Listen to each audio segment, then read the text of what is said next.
हाय sales, कैसे हो आप सब। आई होप सब बहुत ही मस्त होंगे, चुस्त और तंदुरुस्त होंगे। मैं हूं आपकी अपनी Khushboo ma'am, biology master teacher at Vedantu.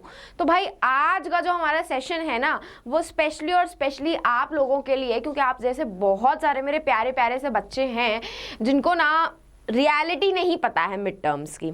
उनको लगता है कि बेकार है मिड टर्म एग्ज़ाम्स, क्यों दे रहे हैं, इसके मार्क्स तो ऐड होने नहीं वाले हैं, क्यों हम इतनी मेहनत कर रहे हैं, किस लिए कर रहे हैं, हमें एग्ज़ाम्स देने ही नहीं हैं। तो let me tell you one thing, ये सारी चीज़ें आपकी बहुत भारी पड़ने वाली हैं आप लोगों के लिए, क्योंकि ये मिड टर्म्स की रियलिटी कुछ ऐसी है जो आज मैं आपसे शेयर करूंगी ना, तो आप खुद ब खुद शॉक हो जाओगे और आपके माइंड में एक पिक्चर बन जाएगी कि हाँ मैं गलत हूँ और मैम बिल्कुल सही बोल रही थी। हमें कहीं ना कहीं ये मिड टर्म्स एग्ज़ाम को सीरियसली ले लेना चाहिए था। और फिर भाई चिड़िया चुग गई खेत, तो जब हमारे पास वक्त नहीं बचेगा तब हम हो जाएंगे परेशान। तो अभी हमारे पास है वक्त भी, और अभी हमारे पास बोर्ड एग्ज़ाम आने का भी बहुत ज़्यादा टाइम है, बोर्ड एग्ज़ाम आने में भी बहुत ज़्यादा टाइम है। तो उससे पहले ही अगर आप अपनी प्रिपरेशन मिड टर्म एग्ज़ाम्स की साथ साथ बूस्ट अप कर सकते हो, तो इससे अच्छी बात तो कुछ और हो ही नहीं सकती है। आप बैक साइड पे देख सकते हो reality of mid term exams, मतलब क्या है इसका। कोई गेस कर सकता है कि क्या ऐसी रियलिटी है भाई जिसके बारे में मैम इतना बात कर रही है, इतना एम्फसाइज कर रही है कि ऐसी भी क्या रियलिटी है इस मिड टर्म्स एग्जाम में, जो मैम इतना ज़्यादा फोकस होकर के इस सेशन के ऊपर इतना बात कर रही हैं। कोई ज़रा सा भी गेस कर सकता है?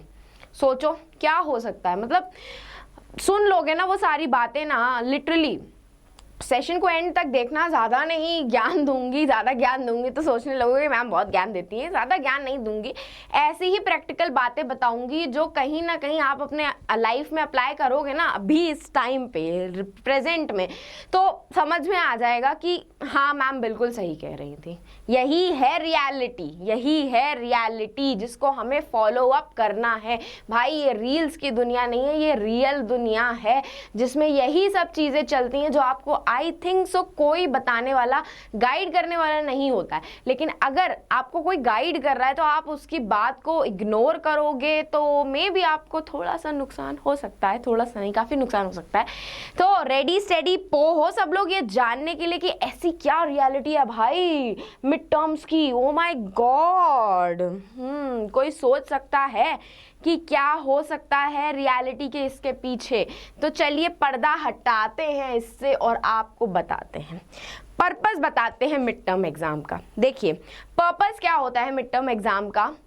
जो ये मिड टर्म्स एग्जाम्स होते हैं ना, जो मिड टर्म एग्जाम्स होते हैं ना आपके, इनका पूरा का पूरा पैटर्न है ना। एक तो कंडक्ट कौन करवाता है? आपका स्कूल कंडक्ट करवाता है। मिड टर्म्स करवाता है कि नहीं? इंटरनली कंडक्ट होते हैं, ठीक है, होते हैं। अब स्कूल जो कंडक्ट करवाता है, दूसरी चीज़ इंटरनली कंडक्ट करवाते हैं। और मिड टर्म्स के जो पेपर होते हैं ना, वो यूजुअली टफ आते हैं, यूजुअली टफ आते हैं। अब आप ये सोच रहे हो ना इनका कोई यूज़ है ना कुछ है, स्कूल कंडक्ट करा रहा है, इंटरनली कंडक्ट करा रहा है, फिर भी इतना टफ बना देते हैं। स्कूल वाले इतना टफ क्यों पेपर बनाते हैं?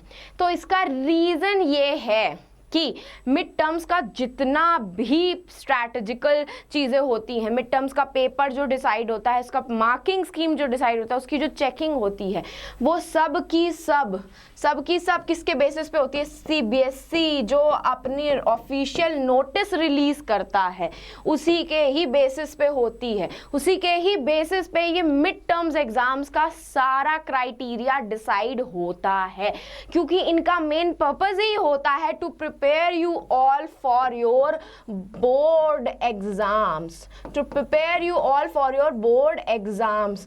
आपके बोर्ड एग्जाम्स को प्रिपेयर करवाने के लिए ही स्कूल आपका ये इंटरनली कंडक्ट करवाता है, इसके पेपर टफ बनाता है, और इसका जितना भी मार्किंग स्कीम होता है सब सब्जेक्ट्स का, उनके जो पेपर डिसाइड होते हैं, उनकी मार्किंग स्कीम, उनकी चेकिंग, वो सब के सब on the basis of CBSE जो ऑफिशियल नोटिस रिलीज करती है उसी के ही बेसिस पे होते हैं। देख रहे हो, आपको एक आइडिया मिल गया कि आपका सीबीएसई बोर्ड का पेपर, बोर्ड्स के पेपर आपके कैसे आएंगे। देख रहे हो रियलिटी इस चीज़ की। अब आपको समझ में आ रहा होगा कि स्कूल मिड टर्म्स एग्जाम क्यों कंडक्ट करवाता है, क्यों हमारे लिए इतने इंपॉर्टेंट होते हैं। भाई ये मिड टर्म्स एग्जाम में जब आप बैठते हो ना, वो एग्जाम का पेपर सॉल्व कर रहे हो तो उसका लेवल हो जाता है टफ। वो टफ इसलिए बनाते हैं क्योंकि जब आप टफ पेपर कर लोगे ना, तो बोर्ड का जब वो ईजी पेपर आएगा तब तो उसको पक्का ही कर लोगे। यही रीजन होता है कि स्कूल वाले इन पेपर्स को इतना टफ बनाते हैं, और उनकी सारी क्राइटेरिया इस सीबीएसई के ऑफिशियल नोटिस के बेसिस पे ही होती है। जो भी सैंपल पेपर रिलीज होते हैं, जो भी मार्किंग स्ट्रैटेजी होती है, जो भी एसओपी स्टैंडर्ड ऑफ प्रोसीजर्स जो भी फॉलो होने होते हैं, वो सबके सब सीबीएसई के ऑफिशियल नोटिस के अकॉर्डिंग ही फॉलो होते हैं आपके मिड टर्म्स एग्जाम में, ताकि आप प्रिपेयर हो सको अपने बोर्ड एग्जाम्स के लिए। भाई अल्टीमेट गोल हमारा क्या है? To be a topper in our board exams, to be that merit listed students, वो मेरिट लिस्ट के कैंडिडेट्स में हमारा नाम हो, जहाँ जिसके लिए हम एग्जैक्टली compete कर रहे हैं। हमें अपने बोर्ड एग्जाम्स को में फोड़ना है भाई। वो बोर्ड एग्जाम्स में फोड़ने के लिए ही ना सबसे पहली सीढ़ी जो है वो आपकी मिड टर्म्स है। तो मेक श्योर कि आप अपना जो भी टॉपिक मिड टर्म्स में प्रिपेयर करो वो on the basis of CBSE जो ऑफिशियल नोटिस रिलीज करती है, वो चाहे मार्किंग स्कीम की हो और चाहे आपकी क्या था सैम्पल पेपर का उन्होंने जो ऑफिशियल नोटिस रिलीज किया है, जो भी इंपॉर्टेंट टॉपिक्स हैं उसके अकॉर्डिंग ही कर रहे हो। इसका शॉर्ट भी मैंने आप लोगों के लिए बनाया है, तो do watch that short also, जिसमें मैंने आपको मिड टर्म्स एग्जाम में कौन कौन से चैप्टर्स आ रहे हैं, कितने मार्क्स के आ सकते हैं, वो भी सीबीएसई बोर्ड के पेपर के एनालिसिस करके ही मैंने आपको वो मार्क्स डिस्ट्रीब्यूशन बताया। तो मेक श्योर आप उसको जरूर देखो, ठीक है। अब दूसरा पॉइंट भाई क्या आता है? दूसरा पॉइंट होता है वेटेज एंड इंपॉर्टेंस। जस्ट मैंने अभी बताया कि इंपॉर्टेंस क्या है इसकी इंपॉर्टेंस आपको भले अभी नहीं समझ में आएगी, लेकिन अपने बोर्ड के एग्जाम्स में इसकी इंपॉर्टेंस आपको बहुत अच्छे से समझ में आने वाली है, क्योंकि जो भी मिड टर्म का एग्जाम पेपर बनता है उसकी मार्किंग स्कीम, उसका तरीका, उसके sections A B C D, जितने भी एग्जाम्स में आपके क्वेश्चन आएंगे सब सब्जेक्ट में, सब on the basis of CBSE board exam paper के अकॉर्डिंग ही आते हैं, डिसाइड ही उसी तरीके से आता है। और वेटेज तो मैंने अभी बताया, कोई वेटेज नहीं होता है। वेटेज होगा भी आपके, बाई चांस आपके स्कूल ने वेटेज रखा भी होगा, तो आपका सबसे बड़ा वेटेज ना इसका यही होता है कि आपके बोर्ड एग्जाम्स प्रिपेयर हो रहे हैं। भाई मेरिटोरियस स्टूडेंट बनना है, वो एकदम टॉपर वाला स्टूडेंट बनना है ना, तो इसी के अकॉर्डिंग ही पढ़ाई करनी पड़ती है। भाई ये टॉपर स्टूडेंट्स को कोई बताने नहीं आता है, लेकिन फिर भी वो हमारी ये सारी बातों को सुन करके ये सारी चीज़ों को प्रैक्टिकली अपने लाइफ में फॉलो अप करते हैं, इसीलिए उनके इतने मार्क्स अच्छे आ रहे होते हैं। तो यही रीज़न है कि मिड टर्म्स को आप लाइटली मत लो, उतना ही अच्छे से प्रिपेयर करो जितना आप बोर्ड एग्जाम्स के लिए कर रहे होगे।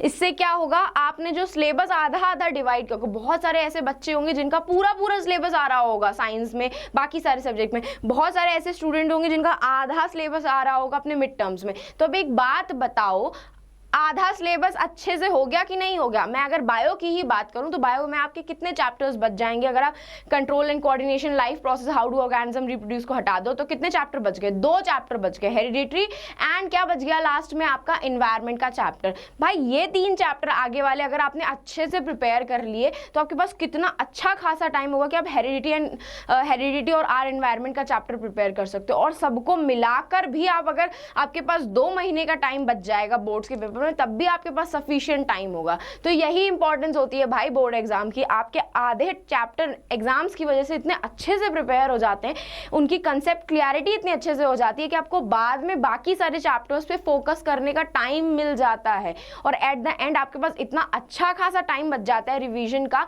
कि फोड़ने का तो कंफर्म 101 गारंटीड चांसेस हो जाते हैं आपके। सोच सकते हो ये चीजें, ये सब चीजें प्रैक्टिकली पॉसिबल है अगर आप इनको अपने शेड्यूल में ऐड ऑन कर लोगे, अगर आप अपने मिड टर्म एग्जाम्स को सीरियसली लेने लग जाओगे। सोच रहे हो? बाकी भाई टीचर्स का पर्सपेक्टिव ऑब्वियस ही बात है, बीइंग अ टीचर, मैं आपकी बायोलॉजी की मास्टर टीचर हूँ, बीइंग अ टीचर मेरा पर्सपेक्टिव तो भैया यही है।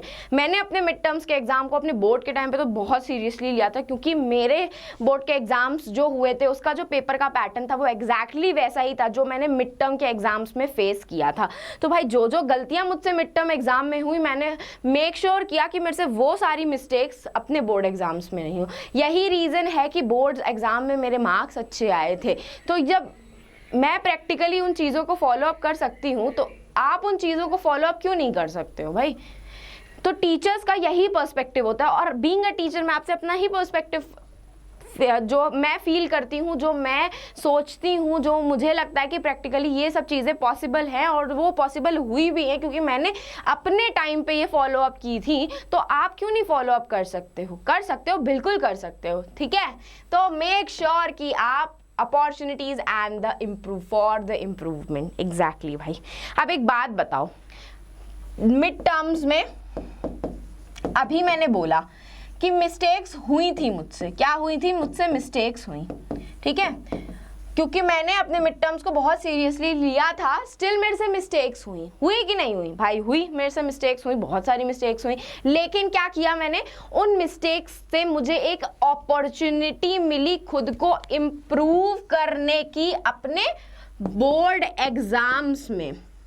अगर मैंने अपने मिड टर्म्स एग्जाम्स को सीरियसली लिया ही नहीं होता तो क्या होता मेरे साथ? मुझे पता ही नहीं चलता कि मेरी गलतियां कहाँ हैं, और मैं वही गलतियां बोर्ड्स एग्जाम में करके आती, और भाई वो मेरे लिए कितना भारी पड़ जाता। पड़ता कि नहीं पड़ता? डेफिनेटली पड़ता। तो हमको अपॉर्चुनिटी मिल रही है खुद को इम्प्रूव करने की। कितनी बड़ी अपॉर्चुनिटी है आप जो ग्रैब कर सकते हो। अगर आपने ये अपॉर्चुनिटी अब तक ग्रैब नहीं करी है तो अब आप सोच सकते हो कि यही सारी मिस्टेक्स जो आप अपने by chance mid term exam में फेस करके आते हो, और वो आपने वही अपने सीबीएसई बोर्ड एग्जाम्स में की, तो आपके साथ कितना कुछ, मतलब कुछ होगा नहीं, लेकिन वो एक रिग्रेट रह जाता है लाइफ टाइम फिर हमारे लिए कि मैंने ये गलती की थी, काश मैं इसको सुधार लेता तो मेरे बोर्ड एग्जाम्स में इससे ज़्यादा अच्छे मार्क्स आ जाते कि नहीं। तो इट्स बेटर कि आप अपनी प्रिपरेशन की स्ट्रैटेजीज को बूस्ट अप करो, एसअप करो, डिफरेंट रखो, इन सारी चीज़ों को फॉलो अप करो, ताकि आपसे वो मिस्टेक्स हो ही नहीं और बाद में उन मिस्टेक्स का आपको रिग्रेट भी ना हो। और भाई पूरे मोहल्ले वालों को लड्डू खिला रहे हो आप लोग जैसे ही तुम लोग के बोर्ड्स एग्जाम आ रहे हो विद 99% ऑफ योर मार्क्स। भाई वो रिश्तेदारों को लड्डू खिलाने का मज़ा ही कुछ और है जब हमारे मार्क्स बहुत अच्छे आएंगे कि नहीं आएंगे। यस तो भाई लॉन्ग टर्म बेनिफिट्स, मैं जितने भी आपकी बातें बता रही हूँ वो सब आपकी लॉन्ग टर्म बेनिफिट्स है। देखो चीज़ें हमेशा वो फॉलो अप करनी चाहिए जो हमें शॉर्ट टर्म का नहीं लॉन्ग टर्म का बेनिफिट दे रही हैं। भाई तो मैं तुम लोग को लॉन्ग टर्म का ही बेनिफिट तो बता रही हूँ, चलो अभी बेनिफिट नहीं आएगा, लेकिन लॉन्ग टर्म में जब आपके बोर्ड एग्जाम स्टार्ट होने वाले होंगे फेब में, तब तो बेनिफिट आएगा। आपकी प्रिपरेशन, आपकी पढ़ाई कहीं कोई आपसे नहीं ले सकता है, वो आपको ही बेनिफिट होने वाली है। तो जब खुद का बेनिफिट होने वाला है तो अपना बेनिफिट क्यों नहीं करवा रहे हो? क्यों पीछे हट रहे हो? क्यों ये सब चीज़ों को फॉलो अप नहीं कर रहे हो? तो भाई मर्जी आपकी है। मैंने सारे पॉइंट्स आपको वो रियलिटी चेक दी है, जो रियलिटी चेक आपको यही लॉन्ग टर्म बेनिफिट देने वाली है। तो अगर आपको ये रियलिटी चेक फॉलो अप करनी है तो आपकी मर्जी, नहीं फॉलो करनी है तो मैं आपको सीरियसली जेन्युइनली रिक्वेस्ट करूंगी कि डू फॉलो दीज थिंग्स। अपने मिड टर्म्स एग्जाम्स को बहुत सीरियसली से लो, उनका वेटेज, उनके मार्क्स, उनकी सब चीज़ों को उतने ही अच्छे से पढ़ो जितने अच्छे से आप अपने बोर्ड एग्जाम्स के लिए प्रिपेयर करोगे। और बस भाई ये सारे मेरे आपके लिए ही सजेशंस थे, यही सारी हमारी रियलिटी थी। And make sure hit the like button and subscribe to the channel, क्योंकि आपको ऐसे ही सारे reality checks, academic content, study resources, सब कुछ वन स्टॉप सोल्यूशन की तरह वेदांतु पे मिल जाएंगे। एंड मेक श्योर कि आप अपने इसी टेलीग्राम चैनल, जिसका लिंक आपके डिस्क्रिप्शन बॉक्स में अवेलेबल है, उसको भी ज्वाइन कर लो। अगर नहीं ज्वाइन किया है तो किसका है तुमको इंतजार? जल्दी से जाओ और ज्वाइन करो। And make sure you hit the like button and subscribe to the channel. तो अब हम फिर मिलेंगे चलते चलते ऐसे ही रियलिटी चेक्स के साथ। तो bye bye and take care.